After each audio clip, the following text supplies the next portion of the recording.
Hello and welcome to a new semester of Watching Washington. It's Friday, February 13th, and I'm Julia Moran. Here's a look at the top stories of the week. The investigation into the disappearance of Nancy Guthrie, the mother of Today Show host Savannah Guthrie, continues in Phoenix. An individual has been released after being detained for questioning in the search for Nancy Guthrie. The person was detained during a traffic stop an hour's drive south of Tucson. A law enforcement official said the person has not been charged. Authorities executed a search warrant at home and also searched for a car. Both of these searches took place in Rio Rico, Arizona, roughly 60 miles south of Tucson near the U.S.-Mexico border. Those developments happened just hours after the FBI released doorbell camera footage from outside Nancy Guthrie's front door, taken the night she disappeared. The video showed a masked, armed person with a backpack. There was an uptick in calls to law enforcement after the release of the footage. It's not clear if the person who was detained is the same individual seen in the surveillance footage, but experts say the video is likely to come up during questioning. And once they saw they were following me, I pulled over. They didn't even have to put a traffic stop or anything. I got off the car, and they arrested me as soon as I got off the car. They didn't even tell me what was going on until the detectives got here, like 2 hours before I got arrested. And then the detectives got here. It was the FBI agent in Santa Cruz County. And they told me I was being detained for kidnapping. And I asked them, like, well, kidnapping of who? And they told me this lady, I don't know her name. And Nancy Guthrie? yeah, that's her. And I told them I work in Tucson for GLS. I might have delivered a package to your house, but I never kidnapped anybody. The Senate rejected a proposal Thursday providing funding for the Department of Homeland Security. Since no decision was reached before today's deadline, the DHS will shut down until further notice. Agencies affected by this include FEMA, the TSA, Coast Guard, and ICE. There's no reason we can't get this done by Thursday. We have sent them legislative language. Look, the bottom line is it was incomplete and insufficient. We need legislative language that will rein in ICE and end the violence. Their proposal didn't come close to doing that. As Congress discusses DHS funding, U.S. Border Czar Tom Homan announced plans to end the immigration crackdown in Minneapolis. In a press conference Thursday, he said the decision was made with approval from President Trump and the removal of federal agents has already begun. I have proposed, and President Trump has concurred, that this surge operation conclude. A significant drawdown has already been underway this week and will continue through the next week. We'll continue to follow this and other immigration crackdown stories as they develop. Late Tuesday night, the Federal Aviation Administration issued an emergency order closing the airspace around El Paso International Airport. The restriction halted commercial, cargo, and general aviation flights, citing special security reasons, though officials provided few details at the time. The sudden shutdown left airlines scrambling and passengers stranded, with several flights delayed or canceled without advance warning. Emergency medical transports and cargo operations were also temporarily impacted. By Wednesday morning, the FAA lifted the temporary flight restriction and announced that normal operations could resume, saying there was no longer a threat to commercial aviation. Federal officials later indicated the initial closure was tied to security concerns near the U.S.-Mexico border, including possible drone activity. However, specific details remain unclear. This unnecessary decision has caused chaos and confusion in the El Paso community. I want to be very, very clear that this should have never happened. You cannot restrict airspace over a major city without coordinating with the city, the airport, the hospitals, the community leadership. That failure to communicate is unacceptable. On Wednesday, Transportation Secretary Sean Duffy posted on social media that the FAA and DOW acted swiftly to address a, quote, cartel drone incursion. He added that the threat had been neutralized and stated there was no longer a danger to commercial travel in the region. The British Museum announced this week that it has successfully raised £3.5 million to obtain the Tudor heart pendant. According to Reuters, the pendant was lost for hundreds of years. That is, until it was found by a metal detectorist in an English field. The The necklace is the only piece of jewelry that still exists from Henry VIII's marriage to his first wife, Catherine of Aragon. The museum said in a news release that it created a fundraising campaign to ensure the Tudor heart pendant would remain in public collection. Thanks to generous donors, including the National Heritage Memorial Fund, the museum met that goal.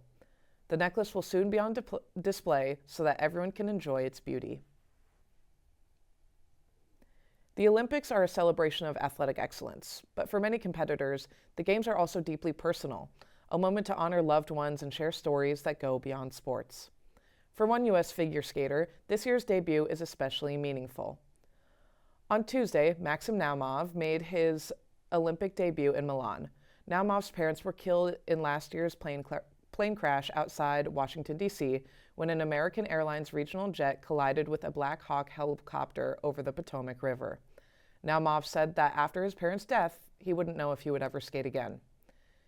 After completing his routine Tuesday, he held up a picture of his parents while waiting for his scores. He will compete again in the men's free skate today. While some Olympic tributes have been embraced as personal moments of remembrance, a separate incident involving a Ukrainian athlete is drawing controversy. The International Olympic Committee disqualified Ukrainian skeleton racer Vladislav Haraskevich after he wore a helmet honoring Ukrainian athletes killed in Russian strikes. The IOC says the tribute violated rules prohibiting political statements during competition. President Vladimir Zelensky defended the athlete, saying Ukrainians are competing under wartime conditions.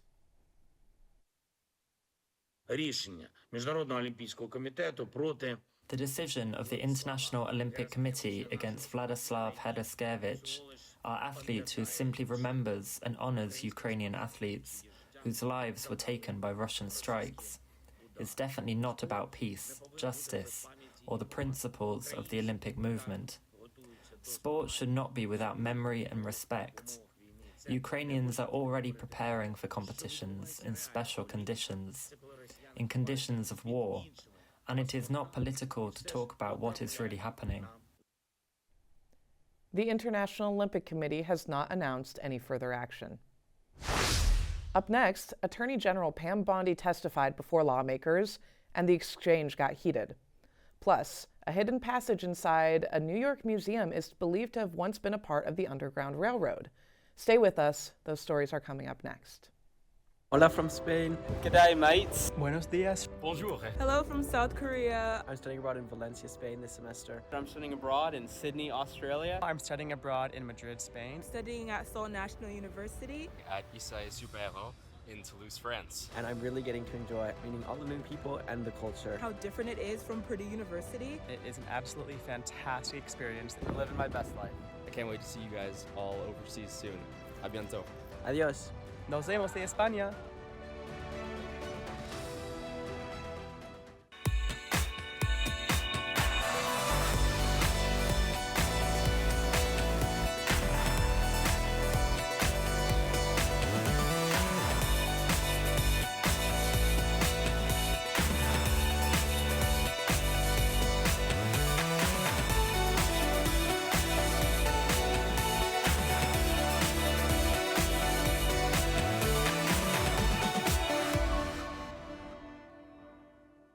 I'm Rachel. I'm 19 years old. I'm a sophomore in computer engineering here at Purdue, and I'm the president of DAO. So DAO stands for Dance All Out, and it's kind of like a community where all dancers of different skill levels and artists have a space to express themselves and be artists and perform.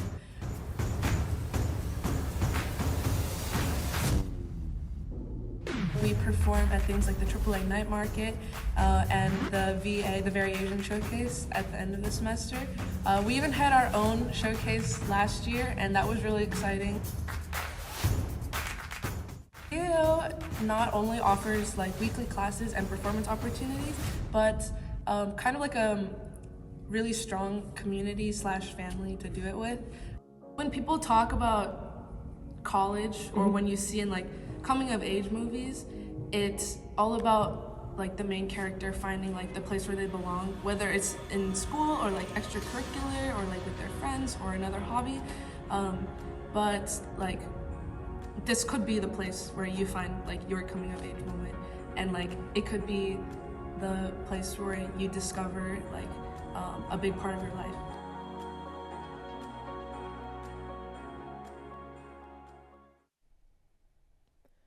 This week on Capitol Hill, Attorney General Pam Bondi testified before a heated House Judiciary Committee.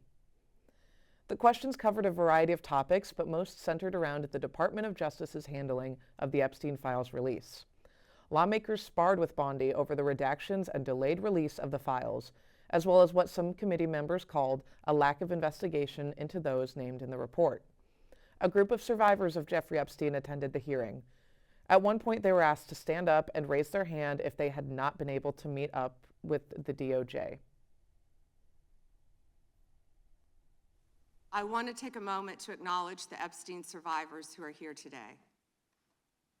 I'm a career prosecutor, and despite what the ranking member said, I have spent my entire career fighting for victims, and I will continue to do so. I am deeply sorry for what any victim has been through, especially as a result of that monster. If you have any information to share with law enforcement about anyone who has hurt you or abused you, the FBI is waiting to hear from you. Bondi defended her office's handling of the files and maintained President Trump's innocence, despite his previous friendship with Epstein and the fact his name was mentioned in the files thousands of times. A hidden passageway was found inside a house museum in Manhattan. The passageway is believed to have been used in the Underground Railroad and as a safe house. The Merchants House Museum was originally built in the 1830s by a known abolitionist named Joseph Brewster. Even though the museum has been open since 1936, the actual structure inside the west wall was not deeply understood. Architects confirmed the hidden vertical passage was designed for enslaved people to escape the South.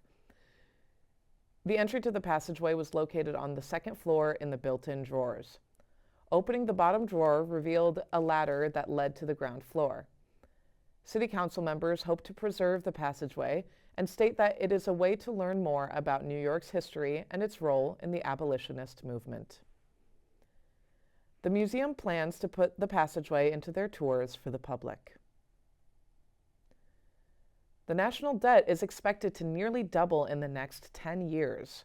Right now, it stands at a bit more than $38 trillion. The nonpartisan Congressional Budget Office is forecasting it will hit $64 trillion in the next 10 years. Much of the immediate increase is attributed to President Donald Trump's tax and spending package enacted last summer. The CBO report says growing interest costs and safety net programs drive up the debt. Authorities in Ontario are investigating a deadly school shooting at Tumbler Ridge Secondary School on Tuesday. Officials say 10 people were killed during the attack, which happened during school hours and prompted an immediate lockdown. The suspect is also dead. Canadian Prime Minister Mark Carney says the country is now in mourning. On the advice of the Clerk of the Privy Council and Heritage Canada, I've asked that the flags in the Peace Tower here and across all government buildings be flown at half-mast for the next 7 days. We will get through this, we will learn from this, but right now it's a time to come together, as Canadians always do in these situations, these terrible situations, to support each other, to mourn together. Flags at federal buildings will remain at half-staff for the next 7 days. Investigators continue to work to determine a motive. Super Bowl 60 was this past Sunday. It was a historic night which saw the Seattle Seahawks defend the New England Patriots. Halftime featured a performance by artist Bad Bunny, and several special guests joined him on stage. Seattle set the tone early in this one with a stifling defense keeping New England from scoring for much of the night. A mistake-free day from quarterback Sam Darnold and a powerful running from Kenneth Walker III kept the Seahawks in front once the scoring started. With an average of nearly 125 million viewers, it marked the second most watched Super Bowl in history. Bad Bunny's halftime performance drew in just over 128 million viewers, making it the fourth most watched halftime show ever. The high-energy performance featured vibrant choreography and visuals. Celebrities like Pedro Pascal and Cardi B appeared within the show, and Lady Gaga and Ricky Martin made guest appearances. Many wondered about an apparent wedding that took place during the halftime show. Multiple reports say it was an actual ceremony. In fact, we're told the couple had invited Bad Bunny to their wedding, and in response, he showcased them on one of the biggest stages in sports. That's all the time we have for today. Thank you for watching. We'll see you next time on Watching Washington.